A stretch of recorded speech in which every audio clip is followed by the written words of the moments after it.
All right, let's begin.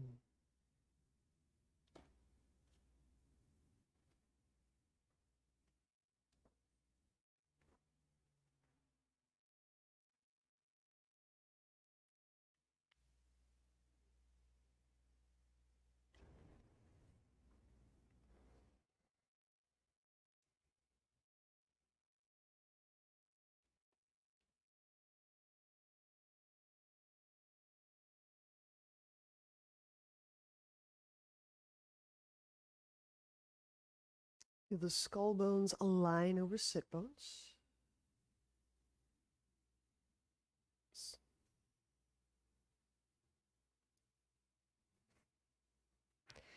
And as we connect to our breath, which at this point doesn't need to be any special technique or just relaxing the hands right on the lap. We'll get there. Get there.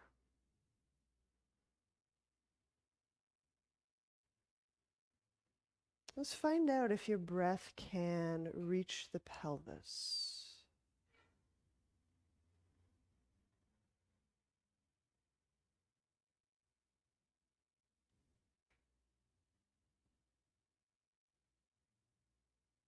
And find out if your breath can contact some central area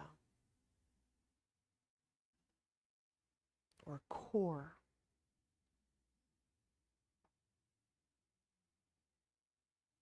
We're being really quite direct. We're just, in a sense, jumping in.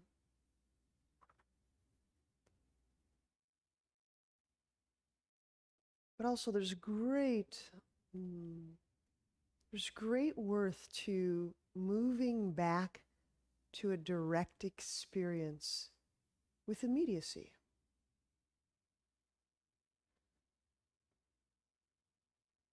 So, bypassing the knee scratches and the toe picks and the clothing adjustments and coming right back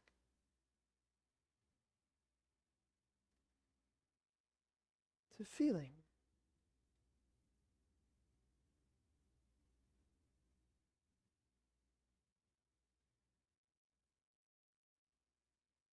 This is not a severe return, it's just there's immediacy in this. It's remembering, direct experience.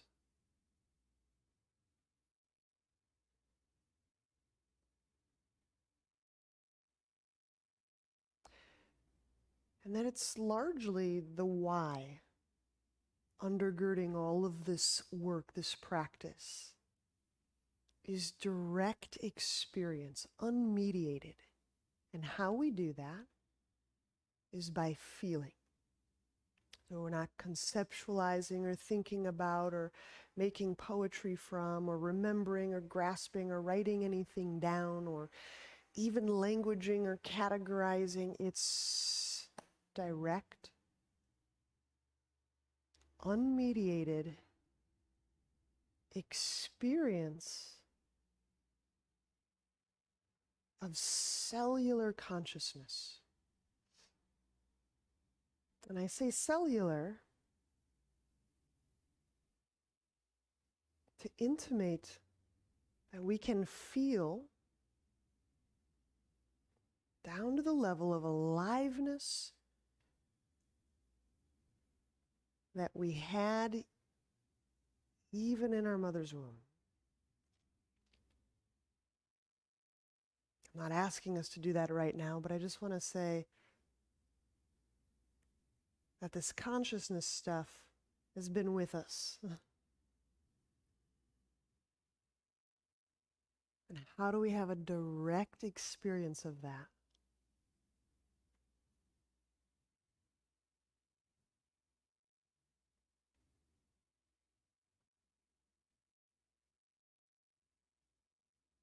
We'll do some hand and some shoulder stuff first, and then we'll get into the pranayama. So fingertips can go to the ground. Just, how's this? Fingertips are pointing at my lap. My palm is facing away.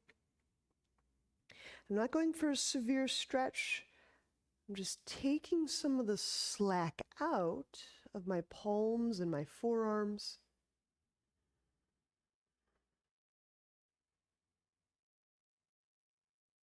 Connecting to breath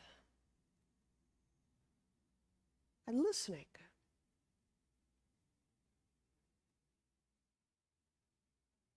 We can go a little further than just the ligaments or the skin or the muscle, though that's fine. We can start to feel down to a degree of fluidity, like interstitial fluid. You can start to feel just how hydrated or dehydrated.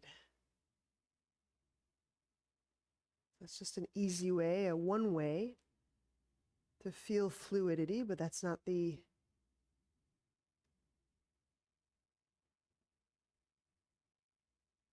a lot of how we can start to feel the fluids of the body is when we soften.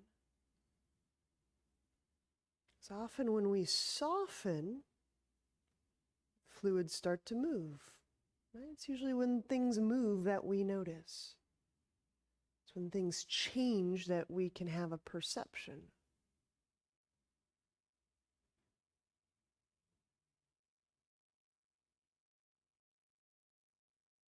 And release. If you want to switch the cross of your legs, now's a fine time.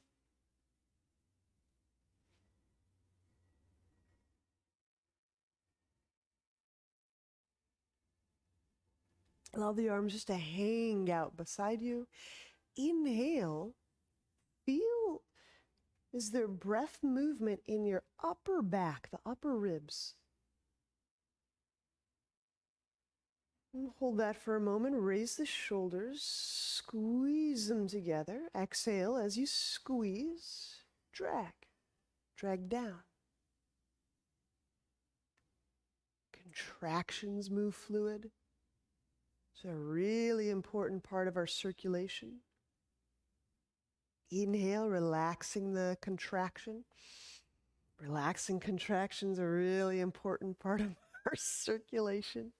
And squeeze the middle parts of the blades. Exhale, squeeze and drag. And we often think that the heart is doing all or most of the work of circulating, but really there's a lot that we do to bring these fluids back and to move them about. And the bottom tips, here we go.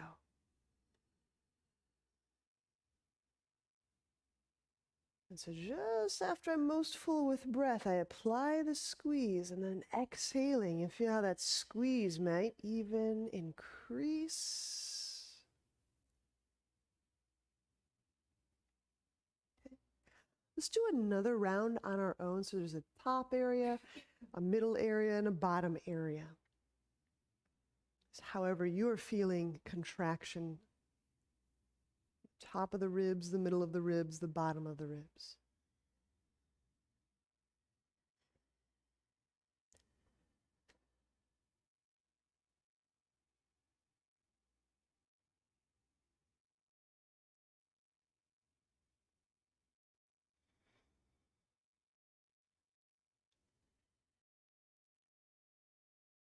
Just noticing, sometimes we fully let go of the contraction. Sometimes we just do a little half let go, like, oh, that's enough. Finding out, can we release completely? Can we contract completely?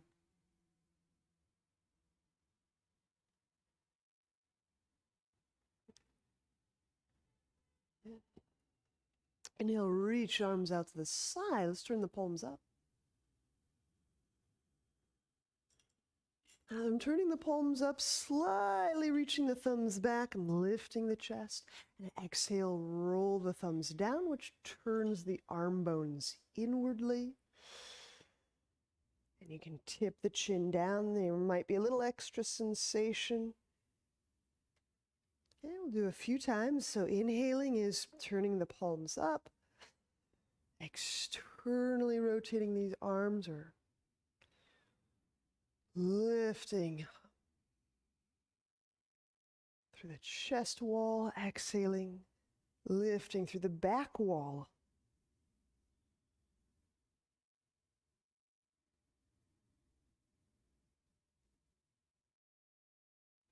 Couple more.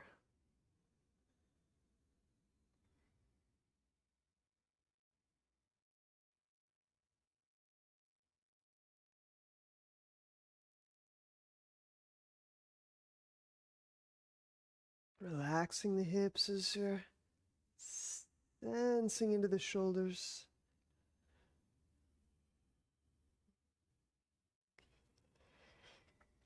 Reflexively, most of us, when we started to reach out, was to start to move, to grab something, to embrace something, to bring it in. And sometimes we can still pick up on some of that outreach and some of that embracing, that grasping in the thigh area. So that's just interesting. It's just interesting. Yeah. And so much of our hands and reaching pertain to what we could explore with our mouth. There's a really rich connection between the hands and the jaw, the hands and the mouth. So it's a big explore area. Yeah. I'm just learning that. We can pause there. That's great. So much language or sound, cultural sounds, can be like accelerated learning if you include the hands or signing or gesturing. It's really cool. There's a twist for us. So here's our breath work. Set up your left leg on the ground. You know what? Let's start in a little easier spot. We'll cross the right over the left. This can be half loaded or half lotus, not half loaded, half lotus, or cross-legged. Hopefully no one's loaded for yoga. So inhaling, and then as we sound through our exhale, we'll move into the twist, which is to our right. Okay. So inhaling, and you can keep the lips really soft. You can keep them closed. Exhale or sounding Brahmari.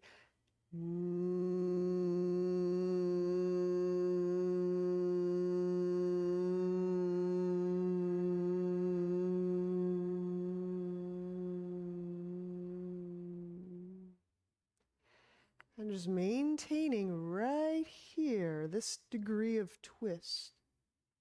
So the beautiful thing about these Brahmaris is I suspect it won't have us over twisting or twisting too severely. Okay? So you're ready for another sound, another exhalation. Again, only moving with the Brahmari.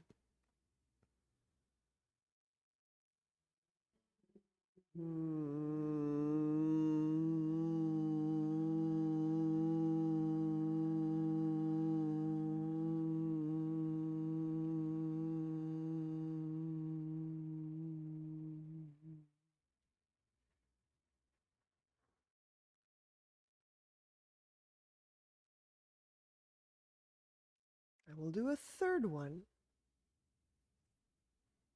when you're ready.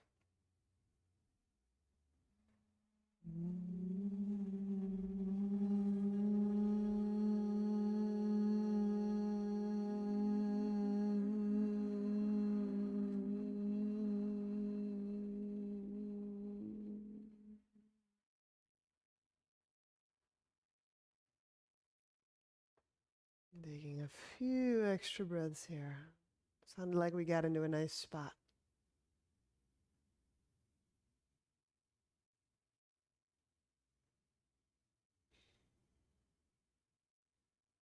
And opening the hands, inhale.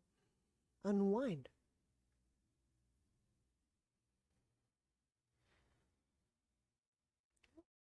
We'll switch to the cross of legs.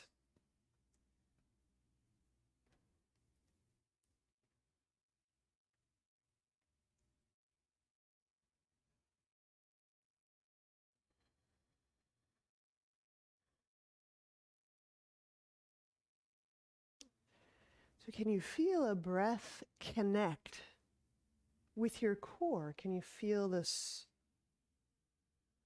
space, this interior vertical space of the body? And with a round of Brahmari, can we feel the buzz through this interior vertical axis of the body?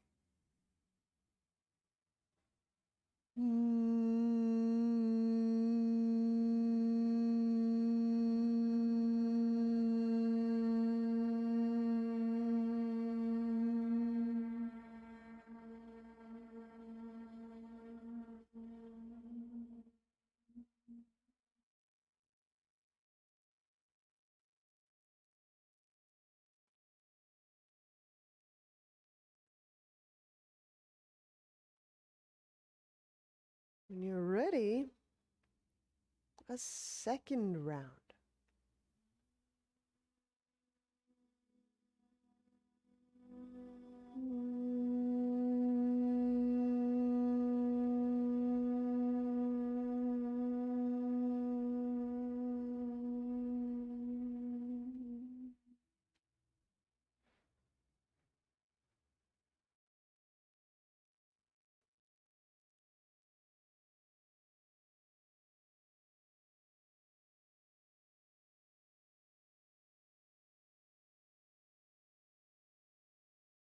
And after this final round of Brahmari, just hang out in your degree of twist.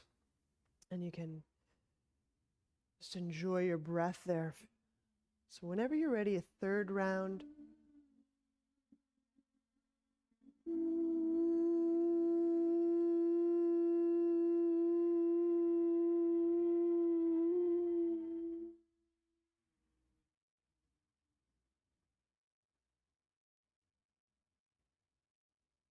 Connect to your ujjayi, your deep breath.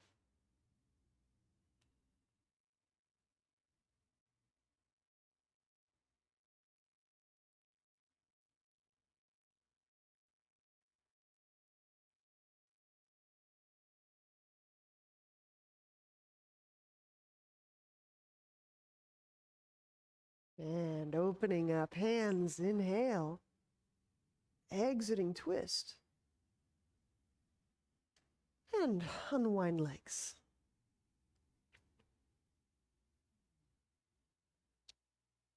Lie on back.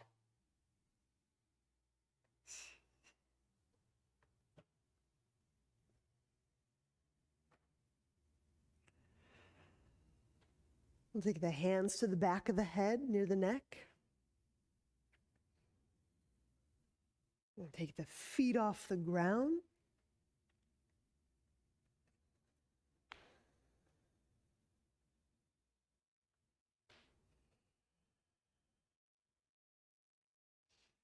So in a sense, this is a micro fold. In a sense, we can feel for a slight relief or even elongation through the back side of the body.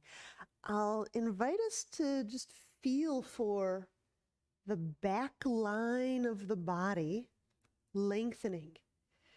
And just for the sake of imaginal brevity, we can imagine the backside being from the tailbone all the way up the spine side, around our brain, our noggin, and we can terminate that at the eyebrow just for ease. So inhaling into the back of the body, elevate the head and the shoulders. The tailbone may already be lifting a little bit. And then exhale, reach out through the left leg. The tailbone, as it lifts or as it curls, lengthens the lower back. Draw the low belly down without tensing in the low belly. Right? Inhale, bend left knee.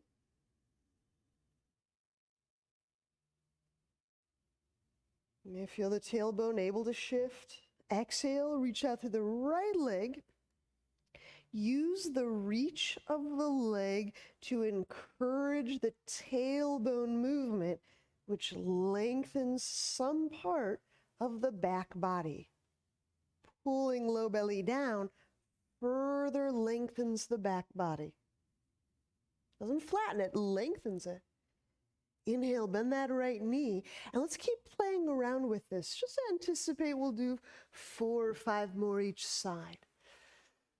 And today we're using this as a study in the back body, the lengthening of the back of the body. So to even know if there's lengthening, we need to feel. It's not just flattening the back of the body, there's a slight contour. And even as I draw my low belly down, there's more contour being introduced from tailbone to eyeballs, back of the body. There you go.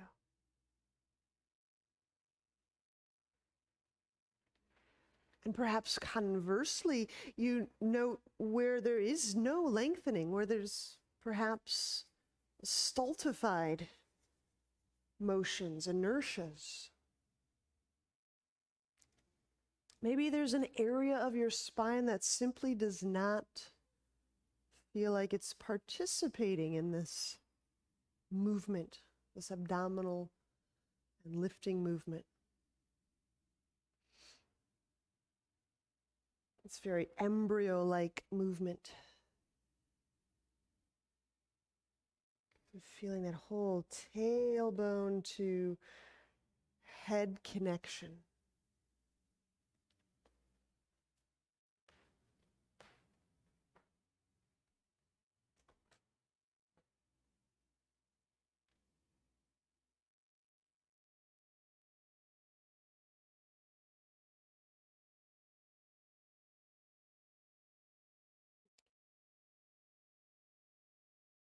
Can you feel the low back lengthen? Can you feel the mid spine? There you go.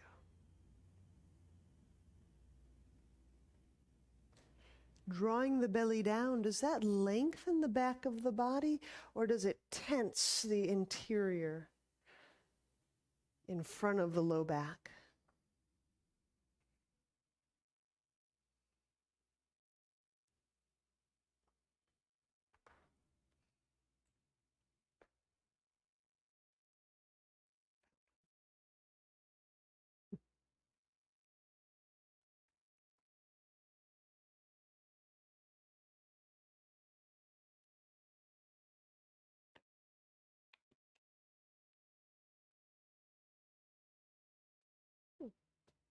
Like that? Okay, good.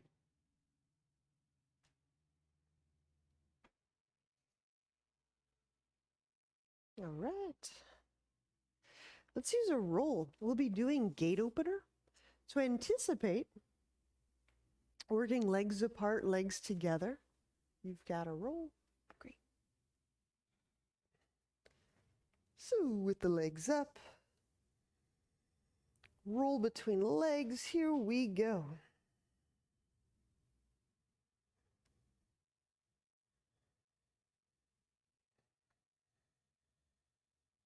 If you have some pelvic floor or hip concerns, which could be pelvic floor, you're welcome to do these with your head remaining down on the ground. I think we may have all done this throughout the week where you would know how to use the roll, keeping the head down, and you can kind of manually manipulate the halves of the pelvis. So you might prefer that, just helping us remember all the things we can do for ourselves. Inhale into the low back, mid back. And holding that just for a moment, apply squeeze and exhale as the tailbone reaches up, the legs reach up, the head lifts up. Feel that contour through the back of the body. We're lengthening, drawing the low belly down. Feel that further lengthening the backside. Place a hand on the roll. Inhale, legs apart. Exhale. Using hand pressure. Sometimes this is missed. This is a really valuable thing. Use some hand pressure. You can guide and steer the halves of your pelvis differently if you need to, drawing the low belly down. Inhale. Bring the legs together. Set the head down momentarily. And let the neck relax, let the head relax all the way into the hands. Squeeze the roll without squeezing the neck. Exhale, reach up through the inner legs. Feel that subtly lifting the tailbone. Lift the head, the shoulder blades. Let's increase the squeeze. It seems fun. Pull low belly down. Hand to roll. Inhale, straddle legs apart. Exhale, use a little bit of that hand pressure so you're putting the roll, a little pressure into the pubic bone as you reach out through the legs. You can feel that joint. It's right in the middle of the pelvis. Pull low belly down away from that pubic symphysis. It's a joint.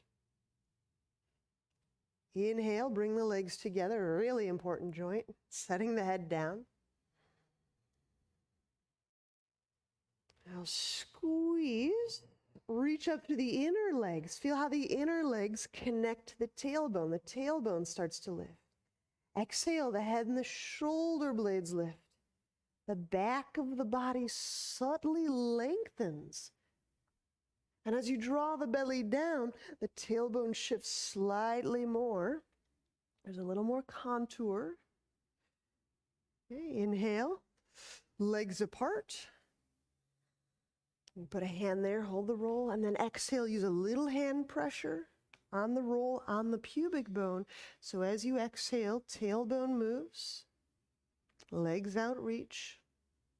You can feel that joint right between the hips. Pull low belly down. All right, inhale, bring the legs together, set the head down. We'll do a couple more pairs.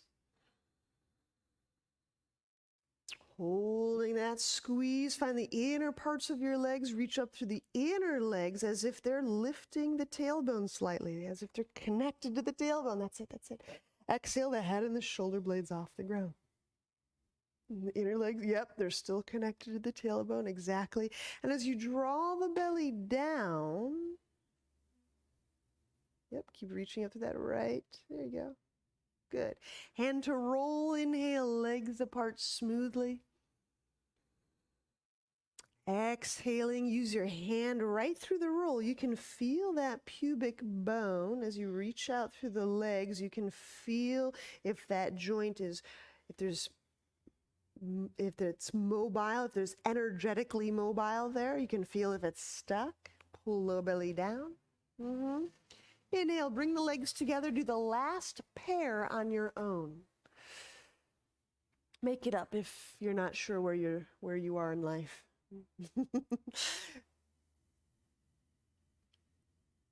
There you go.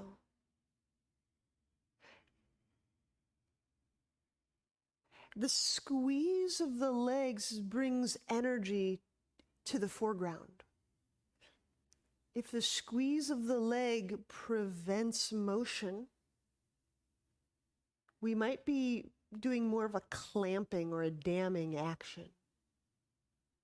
So you feel really be an astute observer of energy, subtle movement when we're applying squeezes.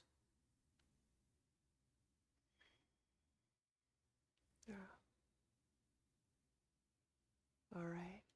When through, we'll just bring the legs together, setting the feet down. Okay. I'm going to do a little prop business. So turn onto a side and help yourself up to seated. Hope you have a loop, a strap, and a block. We're revisiting this one. Okay. So I got about a shoulder width loop. And I'm placing that above my knees. So here it is. With a block between my knees. I'm going to turn so you can see that I'm using the block the narrow way. This is the 3-inch way. And just a very light loop cinch. Just so that if I let my legs go apart, the block doesn't drop out. It's not a tourniquet. Okay. This is our setup for bridge, which for most of us will put the feet right about under the hips. Now, if there's a sacral issue or concern, we may have to adjust the width of the block, but if no pain, here we are. Yeah. All right. Setting up for bridge.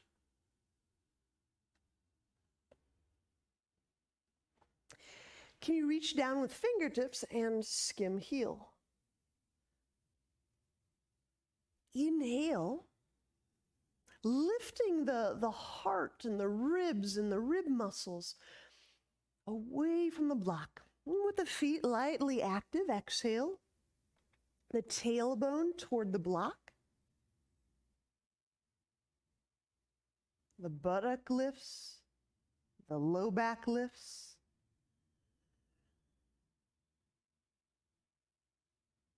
And we may be in a whole other bridge territory. So if it feels a little snug in some areas of the thighs, it's okay.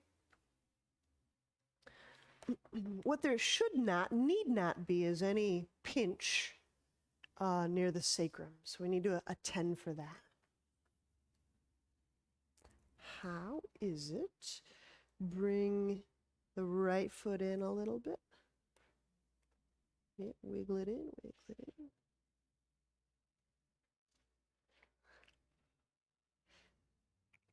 All right, on the back? All right. Now, no, you can apply squeeze, knees into block, and you'll get one effect through the legs. You can often get the inner legs to chime in. And if your legs kind of aren't squeezing, that strap will just keep you wrangled. It'll help keep the pressure in the feet, the midfoot, the heel, the forefoot. So there's a lot to play with here. I really like the feedback this setup gives me with regard to the rotation of each hip independently. I get yeah, exactly. You can really feel what each leg is offering the pelvis. Yep. Mm-hmm. Yeah, exactly. It's like I may not have known I was getting a little rotated, or one leg was behaving very strongly or reluctantly, or you can start to feel that. Mm-hmm.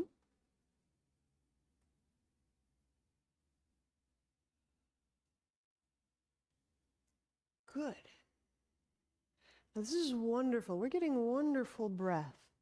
Relaxing the jaw with this wonderful breath. Because often as we get a little bit of charge, we'll call it charge, a little energy, a little juice, a little oomph, moving through the pelvis, we'll remain connected to our breath. And what you can feel for, if you want to play with this energy very actively, is you can play with moving that through your core, just like you did the sound. Yeah. It's almost like drawing from a well, just drawing right from the legs and the pelvic happenings. And moving, spreading that bridge energy through your core.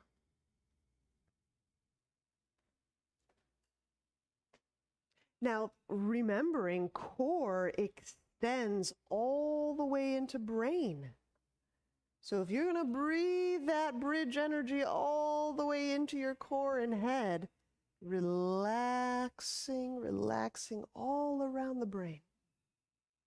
And as you connect to the backs of your legs, you can shift the tailbone, and that's the backs of the legs working more. Good. Just kind of breathe, feel that, instead of putting your brain in front of it.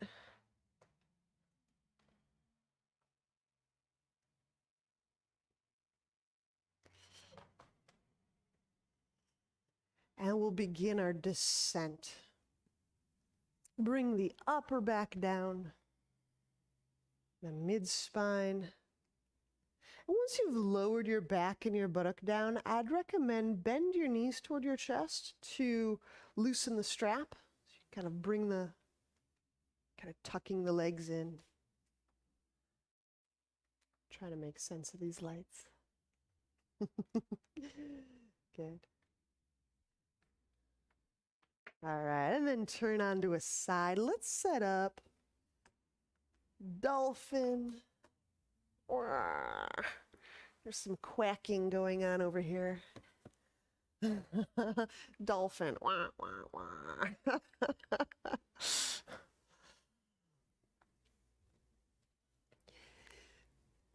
Elbows under shoulders, knees under hips.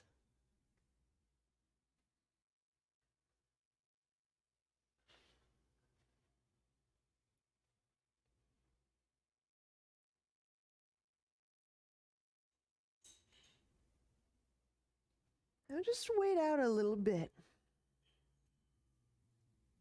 What are we waiting for? The interior of the mid-spine to relax just a little bit. So this is where lung and diaphragm, this kind of nexus, really vital area, this middle of the spine. Sometimes we tend to push or tense up against that mid-spine. But I just want to hang out here in the setup for Dolphin a moment more so that you can explore feeling breath underneath these discs and bones.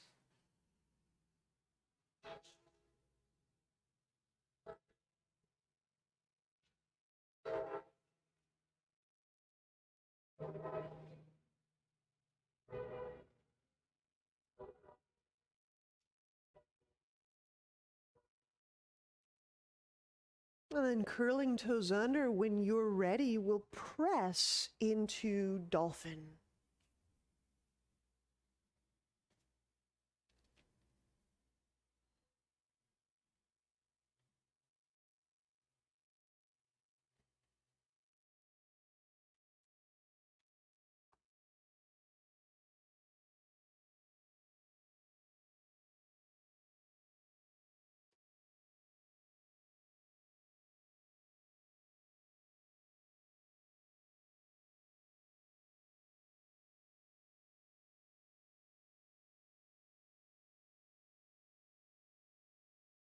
Listening to our breath. There's a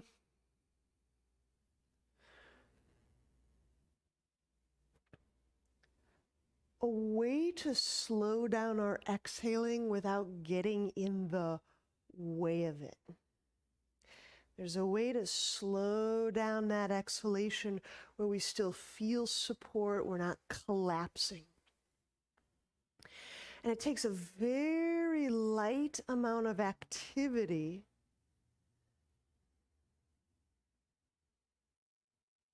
you might almost think like you're sustaining a note on the flute. Like a wind instrument, a sustain, very light. Exactly, that's it, that's it. So yes, it's a release, because we're using this Ujjayi technique. It's active, we're participating, we're enacting exhale. But the enactment is so light. The control, if we can even say control, is so light-handed.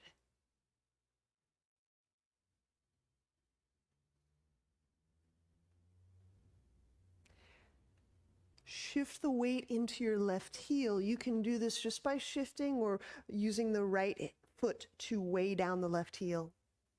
Then you decide, remain here, or raise the right leg skyward.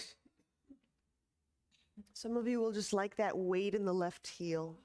Some of you will like separating the legs more. That's it. And then Susan, you can reach through that left hip, that left sit bone. Yep. Yep. There. It gives that a lot more space under the mid-back. I reach through the left sit bone, Michelle. It's a little bit more. Yep. Yeah. Great. Let's do the other side. Bring the right foot down. And you can, either anchor the right heel down using the left foot, or raise the left foot off the ground.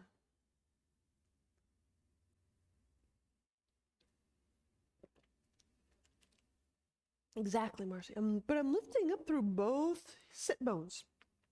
So reach back through the right one, cat. The right sit bone. I think we were doing an inner leg thing with this last time.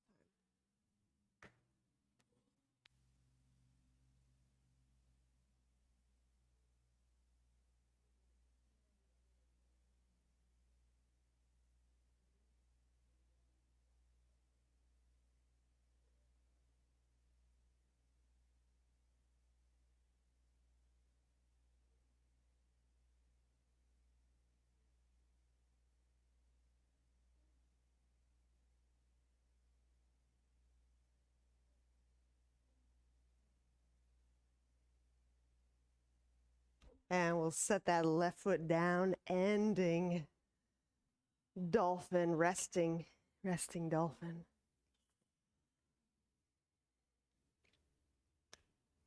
Let's stand. And straight away, I'm setting the right foot forward, warrior one.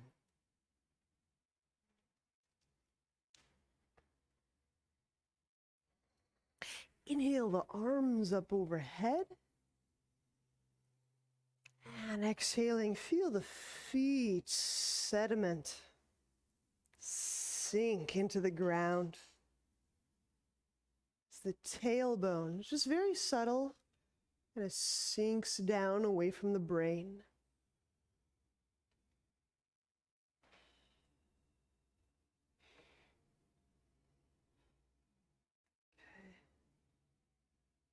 And then just as a play, there's unending numbers of ways to play in these poses. But again, I'm just suggesting some variables because sometimes we just consider and feel a different direction and it'll just tip off a new perspective.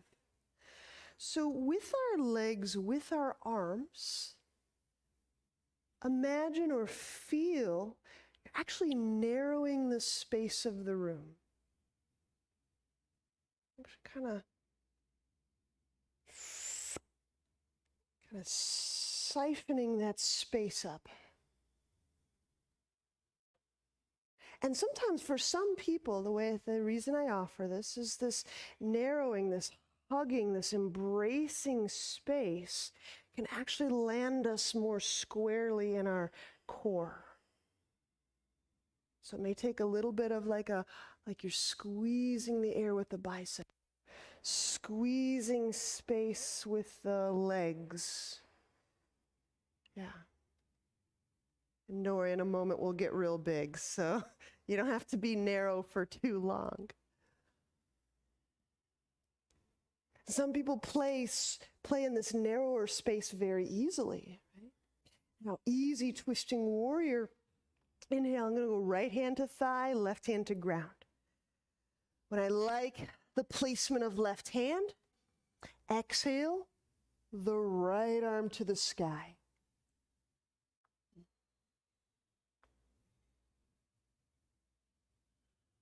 Wow. Let's play a little bit. That ujjayi breath that happens, that sound and that friction, that current is happening beneath the palate, behind, near where the tongue is. It's palatal, back of tongue, straight back. I love that. I think it's Thich Nhat Hanh who always is talking about the inner smile. I know my vocal professor would always say, inner smile, baby. Baby, where's your inner smile? But what she was saying is we can feel a quality of width right along the palate. So there's a width that we can feel for. And with the hands, as we reach, we can feel for a width across the shoulders. We can feel a width, a horizontal width across the heart. Yeah, and just play in that taking up space, that kind of width way. And for some of us, this may feel kind of uncomfortable, like, I don't want to be this big. I'd like to be bigger than this. Inhale, bring the right hand down, set the left knee down. Nomads. So I'm setting the left knee down. Blocks can be nice, straightening the right leg as we prepare for a fold. You can create a line of activity, engagement through the back of the leg, kind of pulling the heel at the sit bone. Why would I do that? If I felt a little tender or electric or gunky in the back of my leg, I might want to activate.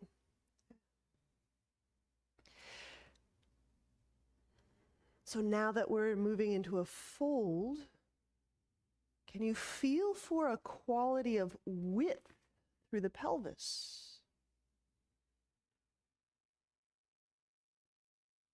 Can you feel that width kind of expanding or unfurling the lungs toward the sides of the room? Can you feel that width opening, softening the eyes as if to view horizon, as if to see, or rather hear with your ears, panoramically, all throughout, behind you, the sides of you. It's kind of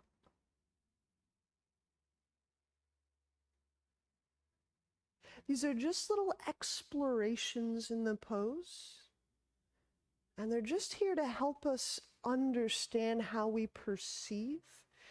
We may have some little dull areas in the horizon. We may have some little blank spots in our sense of reaching up or down or out or in.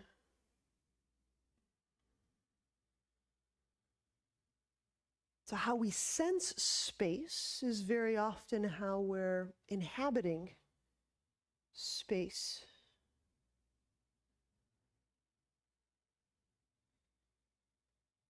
All right, inhale. Let's draw that right foot back. Exhaling, we'll step the right foot all the way back from plank and lower down to the ground. Cobra. Set the hands either under the chest or more forward for a gentler curve. Inhale into the low abdomen. Using the hands, drawing the chest forward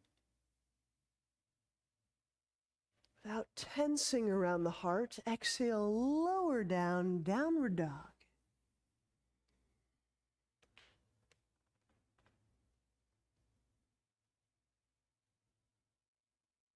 Okay.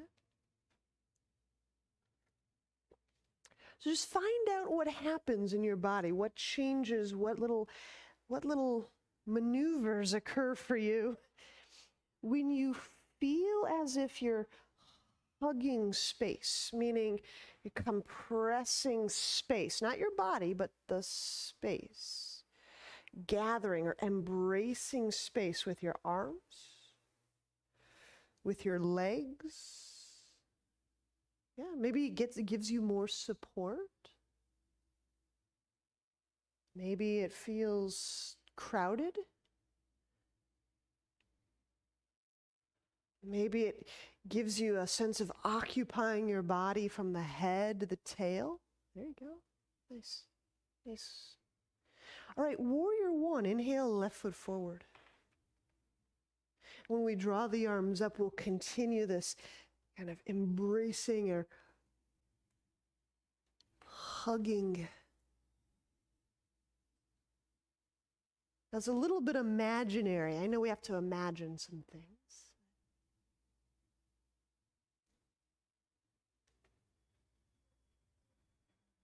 Just to help us remember how easy this can be. In other scenarios, I know we've used all sorts of props and made a lot of sensation happen.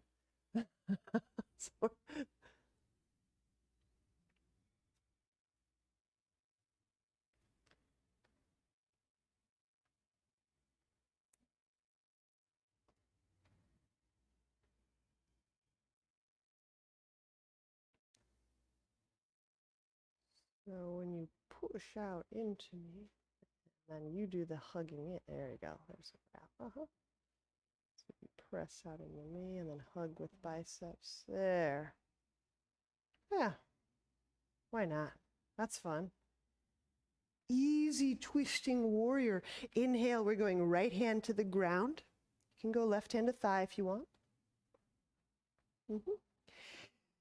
Exhale, left arm reaches skyward, and now those arms outreach.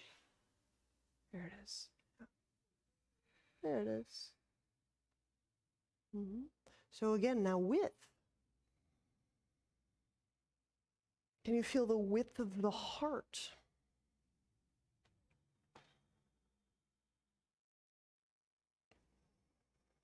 Can you feel the width from jaw joint to jaw joint in the back of the throat? The width of the palate? The width of the ears? So we can inhabit our body in ways that narrow or lengthen or shorten.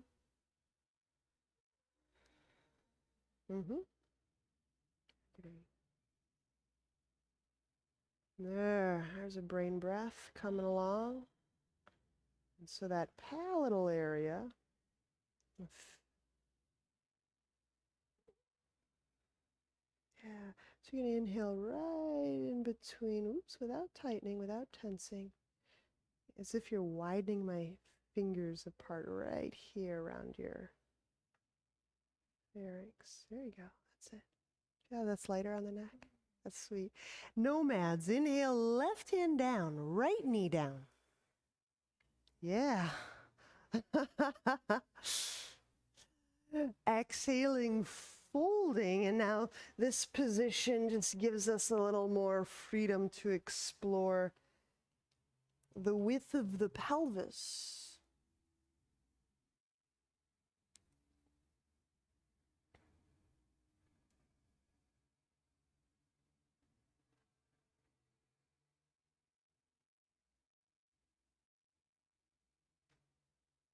For some of us, get going, taking up that width, that wideness, that horizontal,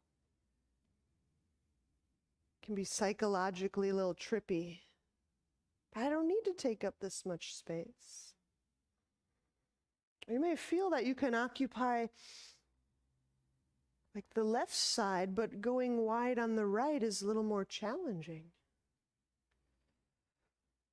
I've seen this very often, people who get into one-sided accidents or gunshots have a little bit more challenging time to re-inhabit that accident side. There's still that sense of being compressed or hit on that side. So we have to give a little more explore time if you've had an accident on one side. Let both ears relax out to the horizon. Yeah, that's it, Nancy. And with the ears will go the sinus cavities. The sinus cavities can expand or relax toward the horizon. That's such a sweet little brain relax thing, huh? Right, inhale, walk the left foot back. Exhaling, we'll step back, stepping the left foot back into plank. Lower, all the way down. There's another Cobra here for us. Reach back to the legs, inhale into the abdomen. Using the hands to draw the heart forward without hardening, without tensing. Exactly. Exhale, lower down, downward dog. Now, everyone's favorite. Once you've got your hands fully planted on the mat, the ground, use that inner hug, kind of shoring up, embracing the space between your arms, and start to bend the elbows. If you keep the embrace, the arms will turn. Turbo dog. Keep embracing that area right between the elbows. The arm bones will turn in the sockets as you bend them. Good. Can the head and the neck relax even as you're embracing that space with the elbows? That's it.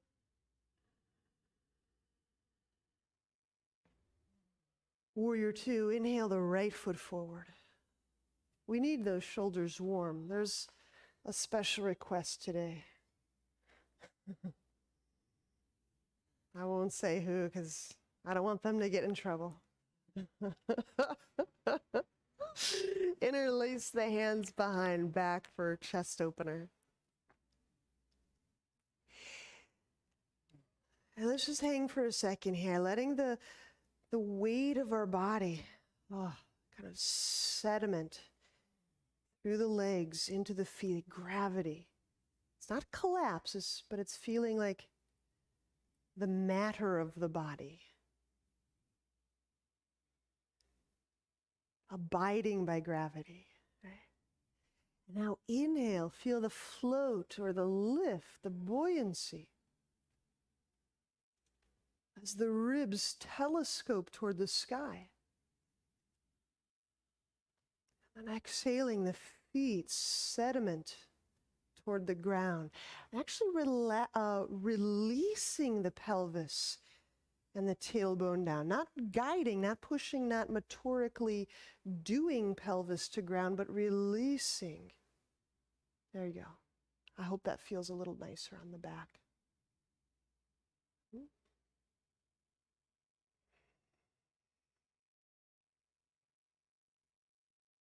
All right, releasing hands, inhale them out to the side.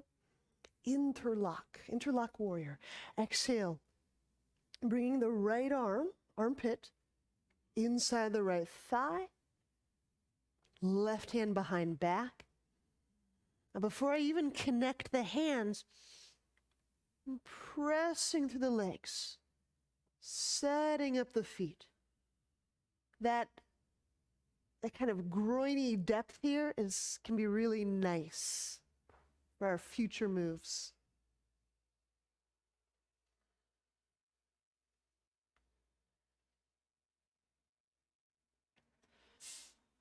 So now in this interlock, you feel the width of the pelvis. You feel the width of the heart. Can you feel the width across the palatal, that ridge, that upper palate in the mouth? It's almost ear to ear, almost. And I say width because many of us will get really shrunk. We'll start to go in, we'll start to tighten down or in as we start to feel some added sensation.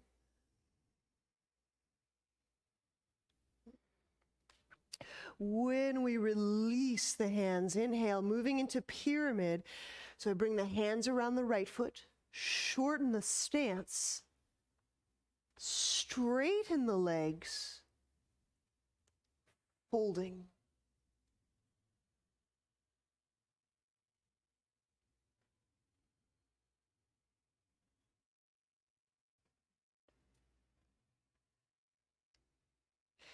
Now with your two legs, your two inner legs, can you embrace the space between your legs? It's the why we do all that roll squeezing. It's so that we can feel that the inner legs guide us into some of these poses. The inner legs support us. Mm-hmm. This looks supported, yeah.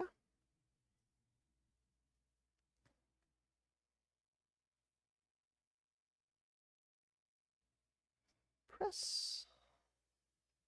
Press. And then the right one does a mirror image. The right, same area. Yeah, as this guides. There you go. Good, relaxed neck, head. Keep pressing. Yeah, keep that inner left. There you go. Oh, yes. Then you can send that heel all the way to the earth.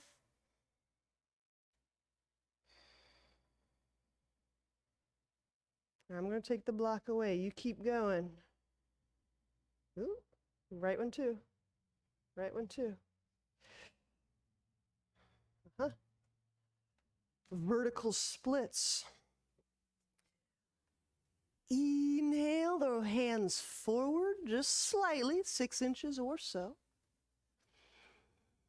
Raising the left leg. Neck soft.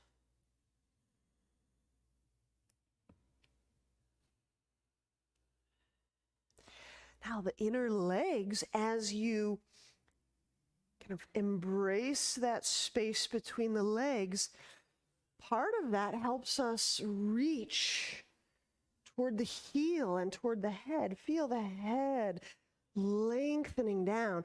Feel the leg reaching back away from the head. Mm-hmm.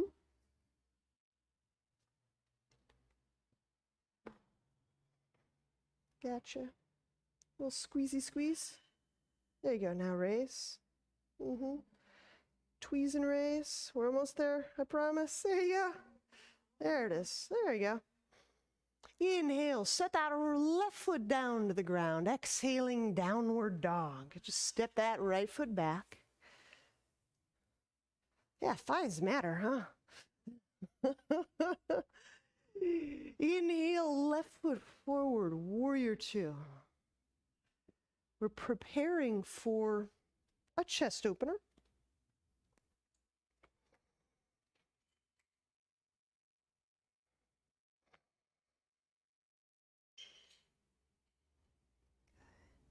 Actually, this warrior two is a really great place, a really great moment. Just a micro moment here. This is a great width place. You can really get a sense of reaching and inhabiting that right side, not only of the body, the room, the space of around your right leg. You get a sense of this left leg and this left arm and this very common, my observation, that when we get into a stance like this, we tend to lean into that left side of the All right, chest opener. Bring the hands, interlace them behind back. Inhale across the width, into the width of your shoulders.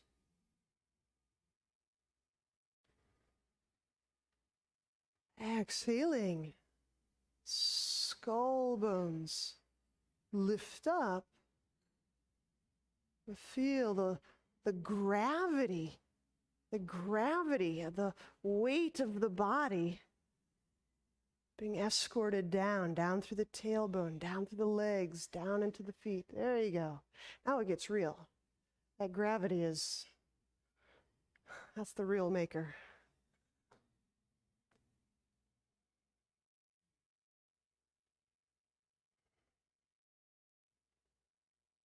Inhale, letting go of the hands for interlock. Exhaling left arm along the inner left leg. Right hand behind the back.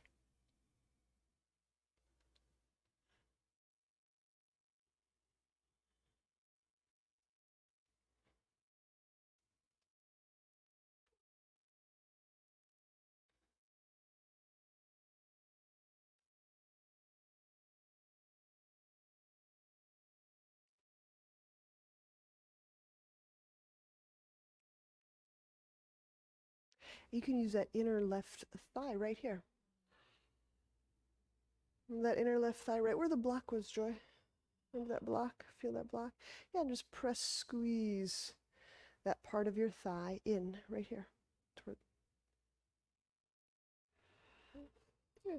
Now with that greater support, inhale, lengthen through the ribs and the heart. There you go. Yeah.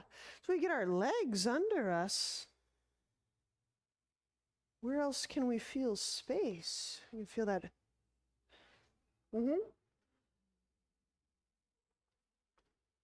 Pyramid.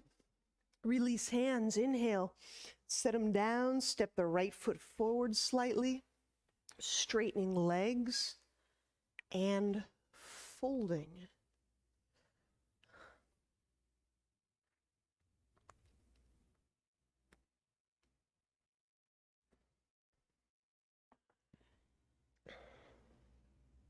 Two legs, two inner thighs. You can embrace that space between the thighs. We got a block here, right about inner thigh. And so you can press into this. Yep, and the left side does similar. That'll start to help you feel that hip. There you go. Good. There's the breath. There's the breath. There. You notice how that breath starts to go vertical, starts to traverse the core when the legs embrace that way.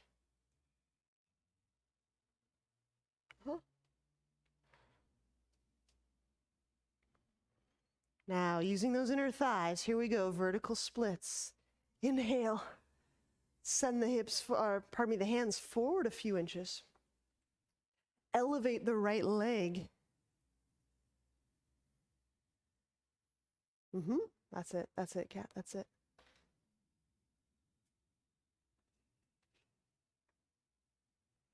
Good. Yeah. Oh yeah, everyone's using those inner legs. Way to go.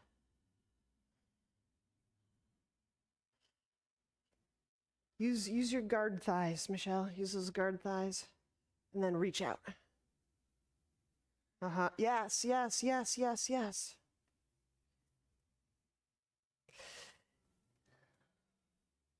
Deep breath, deep breath. All right, inhale, set the right foot down, exhaling, downward dog. Step that left foot back. Now use those inner arms. Kind of hug in. Now the biceps, the shoulder, they don't get smashed, they don't get compressed, but there's an inner line, there's an inside of the arms that when active, enables us to lengthen through our core and the legs. All right. Now, gently set the knees down, you get to rest. Okay, so all of this hugging, nothing but imaginarily something, right? This has a ton to do with all of these moves that attempt to get our legs going up over our head. So when we want to pike, all of that hugging helps with, but we're going to do some inchworm stuff. So it's really a wonderful, let me just re-illustrate this, right? It's like I could just bring my leg together, blah. I could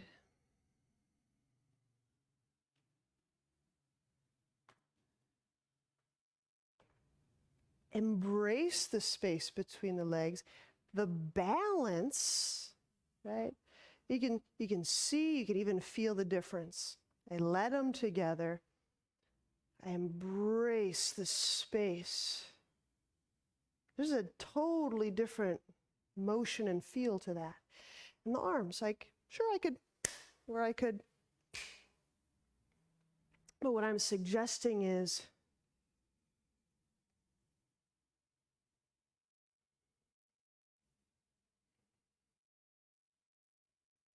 right, and you could do this, you could feel this if you want. But that, just an illustration. As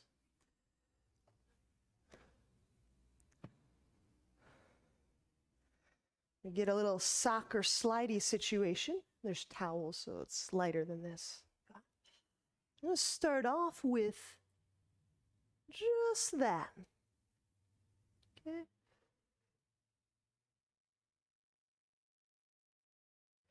So while the motion appears to be feet moving toward hands, what's really happening is I'm embracing my arms toward one another, and I'm embracing the space between the legs. So I'm really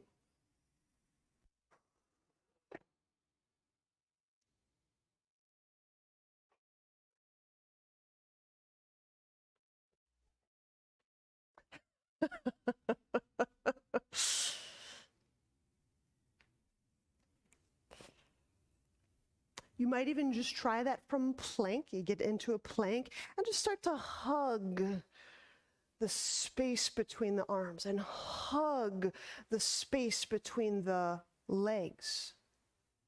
And when you get both of those hugging, so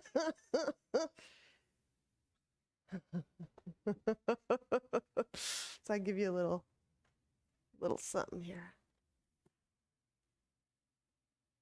Mm-hmm. Yes, that's it, Joy. Then, so you're going to drag it all at once. You're not going to walk it. You're going to, I know. That's it. So make a genuine attempt to bring the feet together as if they're hitched. There you go. That's it. That's it. Yes, that's it. That's a big part of it. Oh, so much hugging.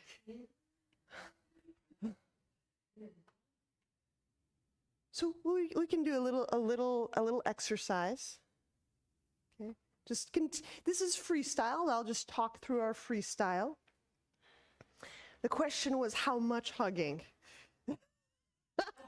of the core. Okay. And I always want to be very clear that we're not tightening, bracing, or damming the core. The core, as I perceive it, is a space.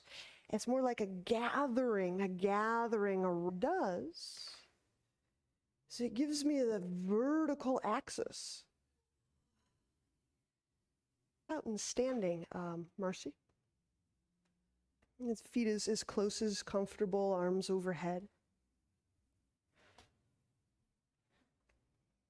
And when you kind of tweeze the ground with your feet, and then feel that this area is coming toward the solar plexus. There you go.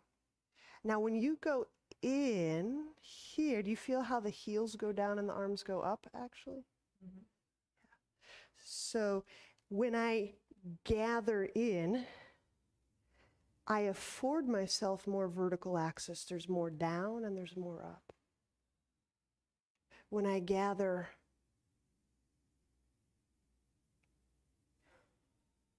and again, it's not a tensing, yes. Yeah, and then if I gather here and I start to feel here more, I go up a little bit more, I go down a little bit more. Yeah. So there's not a quantity like 5 Newton meters of pressure on, but it's until I start, as I sense core, it affords me more down and it affords me more up. So as I hug my vertical axis, perception seems to be enriched. All right. And just a few, several, you don't have to overdo it. It's play, it's practice. There you go. Yeah, I get much less sense of that axis or that core when I do one leg at a time because there's nothing that leg has to act against. Mm-hmm. Now, let's see if I really. Now, what about that arm balance on that side? Squeeze, hug on one leg. So the question is, when I do this one-legged, let's do it with a block first. What is this core, this hug? So one, I'll often mention this, but it gets omitted often, is this eka, this crow leg. For me, it is tweezing in. Yeah, so right up against the arm. And to be quite frank, I'm tweezing here.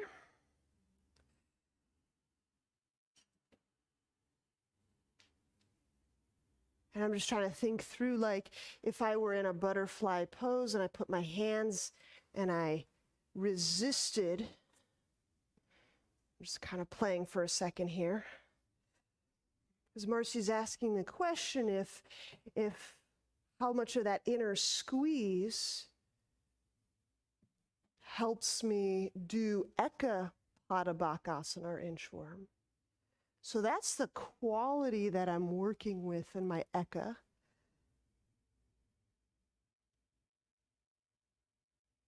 Okay, and then I add to that.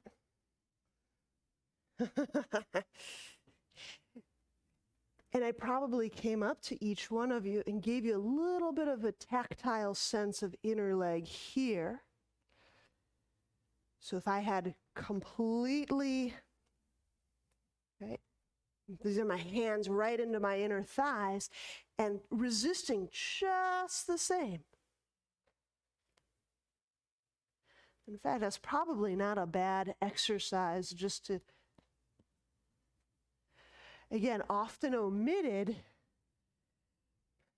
fact, I would do that with, you want to try it on the wall? Yeah. So we're just deconstructing the Eka Pada move. Yeah, and I had Yeah, any hip, just so you don't fall over.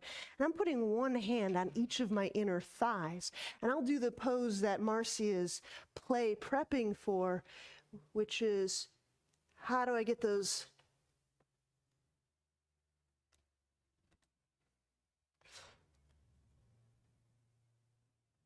You know, to me, that's exactly what is required somatically. And I'm saying requirement, that's a little bit of a,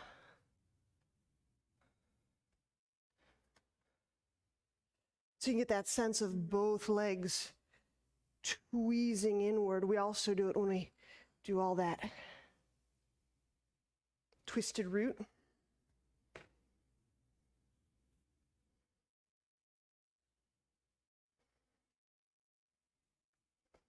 Mm-hmm.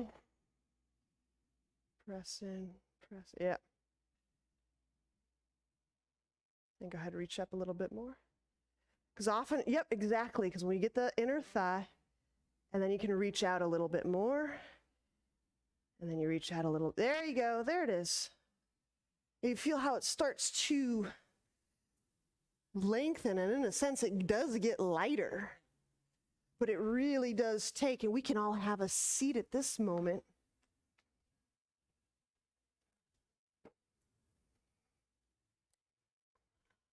It really does have that feeling of, right, I'm putting pressure on and I'm also letting them come up.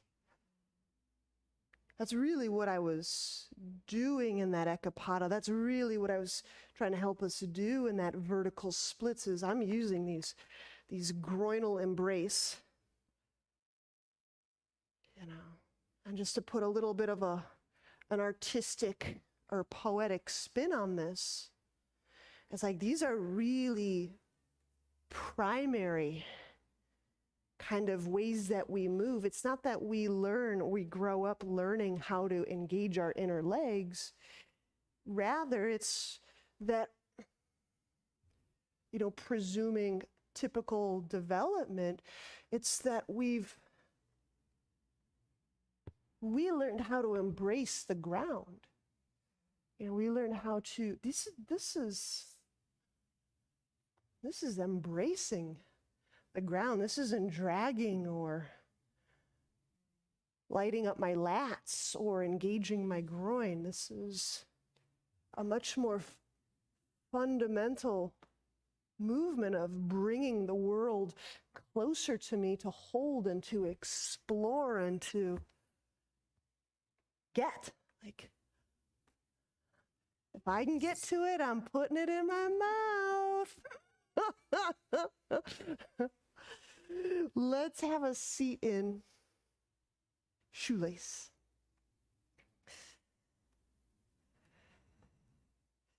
Why do babies get to have all the fun?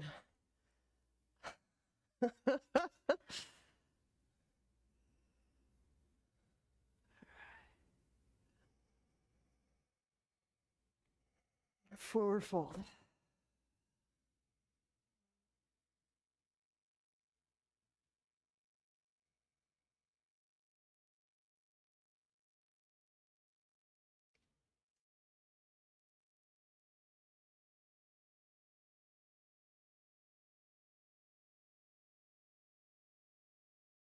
And we could even extend that very, very simple experiment to right here. What if I were just bringing the earth a little bit closer to my heart? Forget about the fold, forget about the hip muscles, forget about muscles. Babies don't know muscles. No, who knows muscles? I don't know muscles.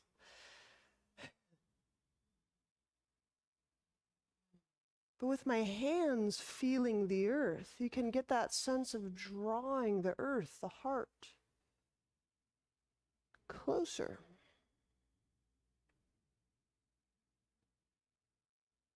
That may just feel like a different way of doing a pose.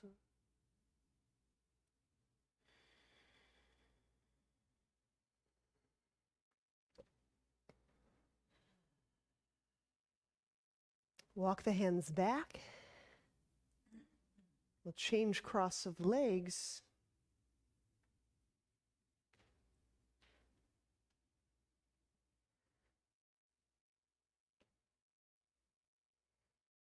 And the chances are, again, we make some presumptions about our development, but chances are that we already had this. There's a deep, deep, lasting imprint of our having done this already before. And it's kind of just, how do I remember that? How do I remember? I didn't stretch as a baby. I'm pretty sure I didn't. I was not doing calisthenics at 2. But I knew how to hold on to things and pull them near. Wrap my little fingers around a finger pad and just latch those little hands on.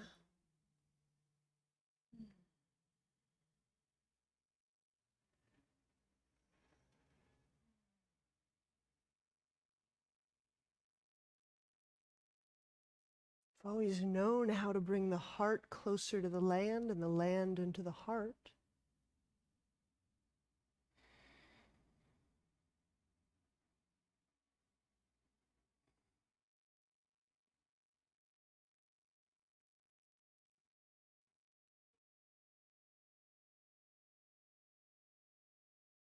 And then inhale, let's walk our way out.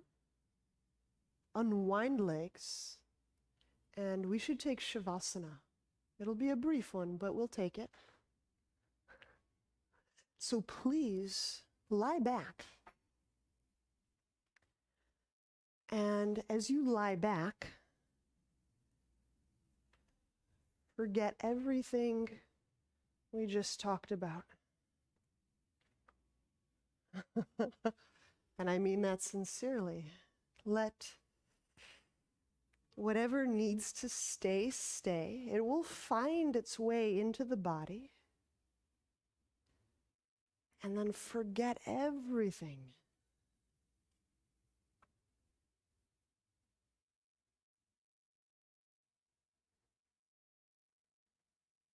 We learn in this deeply somatic way, we trust that our body takes exactly what it needs.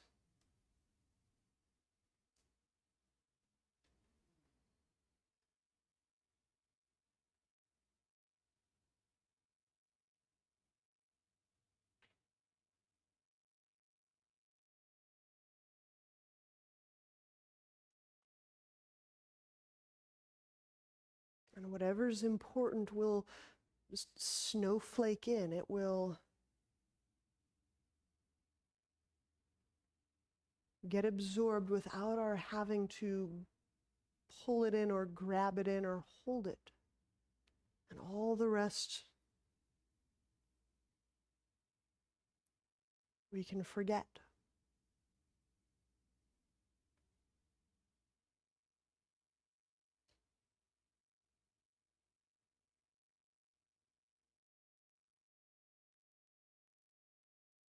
Forgetting helps the brain relax.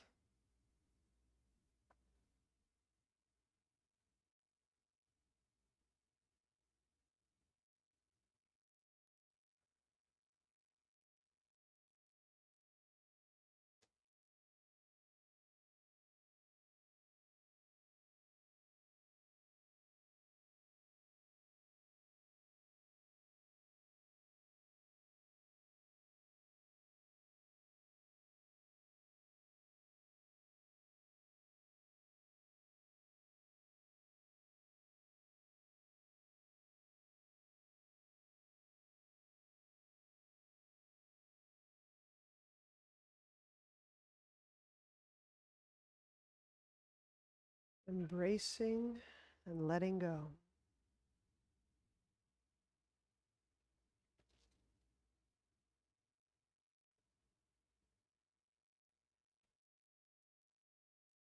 right. When you're ready, Bend knees.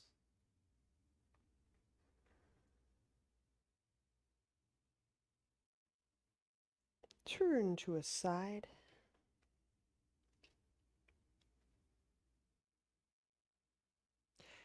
And use both your hands, press to seated.